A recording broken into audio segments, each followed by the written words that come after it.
अस्सलाम वालेकुम स्टूडेंट्स। ठीक हो? चलो बेटा, क्लास 9, सॉरी 10 लिखा हुआ है, क्लास 9। अच्छा बेटा, आप थोड़ा ही रह गए इंट्रोडक्शन में, ठीक है? वो कंटिन्यूएशन में इंट्रोडक्शन पढ़ रहे थे, वो कंटिन्यूस में, ठीक है बेटा? आज हमने last lecture I think segment हमने किए थे, सेगमेंट और सेक्टर तक हमने पढ़ा था। और इसके बाद एक और टॉपिक रहता है, इसका नाम सेकंड है। ओके, एक लाइन को सेकंड बोलते हैं, सेकंड कहेंगे अगर वो सर्कल के किसी भी दो पॉइंट को इंटरसेक्ट करता हो। देखो, मैं एक लाइन बनाया एल करके, और इस सर्कल के, एक सर्कल है, ठीक है? इस सर्कल के सपोज ये रेडियस आर है सर्कल का, और सेंटर ओ है, तो सर्कल को लिखते हैं ओ आर, COR। इसका मतलब सेंटर ओ है, रेडियस आर है। ओके, या ये सर्कल को कोई दो डिस्टिंक्ट पॉइंट पर इंटरसेक्ट कर रहा है, P और Q, तो इस लाइन को आप कहेंगे सेकंड। अब आप कहेंगे भाई कॉर्ड और सेकंड में क्या फर्क है? कॉर्ड उस लाइन को बोलते हैं जो सर्कल के कोई भी दो पॉइंट को ज्वाइन करता है। इस तरह से मैंने डेफिनेशन किया था, a line joining any two points of a circle, उसको हमने कॉर्ड बोला था। लेकिन सेकंड में क्या फर्क है? सेकंड उस लाइन को कहेंगे जो सर्कल के किसी भी कोई भी दो पॉइंट को इंटरसेक्ट करके जाएंगे, उस लाइन को आप कहेंगे, ठीक है? ये लाइन पास होते जाते हैं, बिल्कुल यहाँ से कहीं स्टार्ट होगा, कहीं से पता नहीं कहां से आ रहा है, और लेकिन आके सर्कल के कोई भी दो पॉइंट को इंटरसेक्ट करके जाता है, तो इस लाइन को आप कहेंगे, क्या कहेंगे? सेकंड कहेंगे बेटा। देखो, टेंजेंट, टेंजेंट इसके बाद क्या है बेटा? टेंजेंट है, ठीक है? सेकंड आप समझ में आ गया? इस लेक्चर सिंपल सा है, यानी कि वो लाइन जो सर्कल को दो डिस्टिंक्ट पॉइंट पे, डिस्टिंक्ट मींस अलग अलग पॉइंट पे इंटरसेक्ट करता हो, उस लाइन को आप सेकंड कहेंगे सर्कल का। यहाँ पर लाइन एल एक सेकंड है। ओके, देखो इसके बाद टेंजेंट है बेटा। टेंजेंट उस लाइन को कहेंगे जो सर्कल को एग्जैक्टली एक ही पॉइंट को टच करता है, ठीक है? यानी कि वो लाइन जो सर्कल को एग्जैक्टली एक पॉइंट को टच करता है, उस लाइन को क्या कहेंगे? टेंजेंट कहेंगे, ठीक है बेटा? यहाँ पर ये लाइन एम टेंजेंट है, और सर्कल पर जिस पॉइंट पर सर्कल के एग्जैक्टली एक पॉइंट पर कंटेक्ट करता है ना, उस पॉइंट को कहते हैं पॉइंट ऑफ कांस्टेंट। ये फिर भी आप चेक कर सकते हैं बेटा, point of constant, I think मुझे ऐसा लगता है, लेकिन आप फिर भी गूगल कर लो, पॉइंट ऑफ कांस्टेंट ही बोलते हैं। ओके, ये आप कर सकते हैं, यानी कि सर्कल के वो पॉइंट, यानी सर्कल के एक्जैक्टली एक ही पॉइंट पर टेंजेंट क्या कर रहा है? टच करता है। लाइन, वो लाइन टेंजेंट होता है जो सर्कल के सिर्फ एक ही पॉइंट पर टच करता है, उस लाइन को कहेंगे, क्या कहेंगे? टेंजेंट कहेंगे बेटा। ओके, तो आपको ये दोनों टॉपिक हो गए। इसके बाद एक नोट्स लिखेंगे, और नोट्स लिखने के बाद सीधा हम एक्सरसाइज पे मुझे मूव करेंगे, ठीक है बेटा? चलो ठीक है, आप नोट कर सकते हैं इसको, फिर मैं रब करूंगा।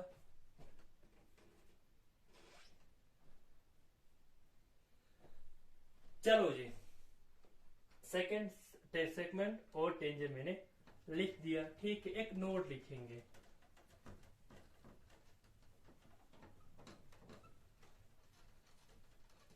या CTM भी बोल सकते हैं, कम्यूटेटिव मेमोरी, ठीक है? नोट लिखेंगे, लिखो, यानी कि ये दरअसल एक ट्रायंगल को, सर्कल को कॉन्ग्रेंस किस तरह बोलते हैं वो मैं लिखूंगा बस। ये नोट में ये लिखेंगे बस, इस तरह से लिखो बेटा। सर्कल को कॉन्ग्रेंट होने के लिए क्या हो रहा है? सर्कल को कॉन्ग्रेंट होने के लिए इतना, इसको मैं इस तरह से करूंगा। सर्कल को कॉन्ग्रेंट होने के लिए क्या होना था? देखो, सर्कल को कॉन्ग्रेंट होने के लिए नोट है। अच्छा देखो, एनी टू सर्कल्स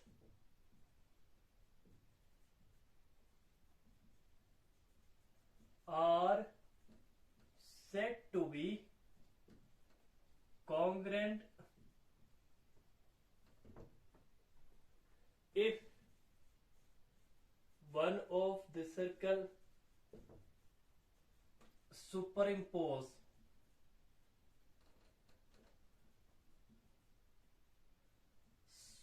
या impose, इस तरह को, one of the circle impose or other circle in such a way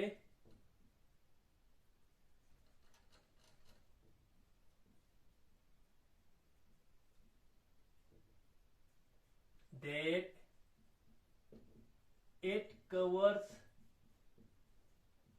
exactly। कहने के मतलब यह है कि दो सर्कल को आप कॉन्ग्रेंट होने के लिए इस तरह कॉन्ग्रेंट कहेंगे। अगर उसमें से एक सर्कल दूसरे सर्कल के ऊपर अगर रखोगे, इंपोज करोगे, तो ये क्या करेगा दूसरा सर्कल पहले सर्कल को एग्जैक्टली कवर कर देगा। मैं एक सर्कल बनाऊंगा, सपोज ये सर्कल, इस सर्कल को मैं इसके ऊपर लगाऊंगा तो ये सर्कल बराबर इसके एग्जैक्टली इसको बराबर कवर करेंगे। तो ये दोनों सर्कल को हम क्या कहेंगे कॉन्ग्रेंट कहेंगे। इन अदर वर्ड्स, अगर इसको दूसरे लफ्जों में बोलेंगे, देखो इन अदर वर्ड्स,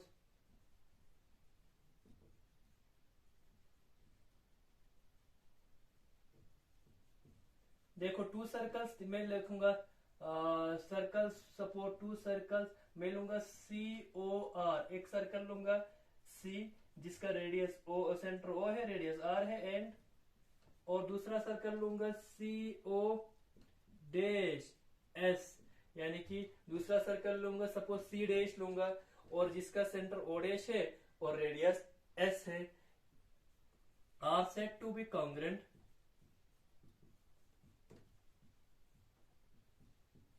ये कॉन्ग्रेंट तभी होंगे if R equal to S। बस कहने का मतलब यही है, दो सर्कल को कॉन्ग्रेंट होने के लिए उनके रेडियस बराबर होना चाहिए। देखो एक सर्कल में बनाऊंगा यहाँ पर जिसका सेंटर O है, R है, या दूसरा सर्कल यहाँ पर बनाऊंगा जिसका सेंटर O' है, यहाँ पर S है। R इक्वल टू S ये गिवन है। इफ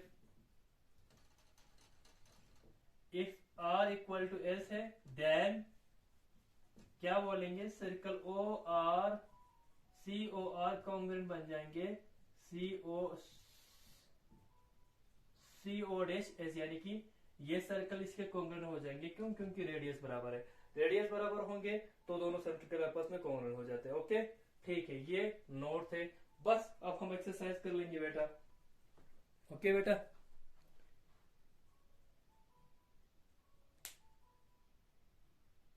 ठीक है। दो सर्कल को कॉन्ग्रेंट होने के लिए उनकी रेडियस बराबर, अगर कोई दो सर्कल है, कोई भी दो सर्कल है, अगर उन दोनों का सर्कल का रेडियस अगर सेम होगा, यहाँ पर रेडियस R और S दोनों बराबर है, तो ये दोनों सर्कल क्या आ गए, कॉन्ग्रेंट आ गए। कॉन्ग्रेंट आने के लिए सर्कल का रेडियस बराबर होना चाहिए। चलो हम एक्सरसाइज 10.1 करेंगे।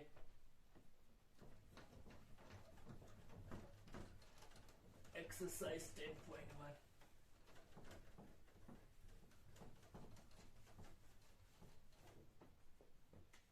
एक्सरसाइज 10.1 बेटा।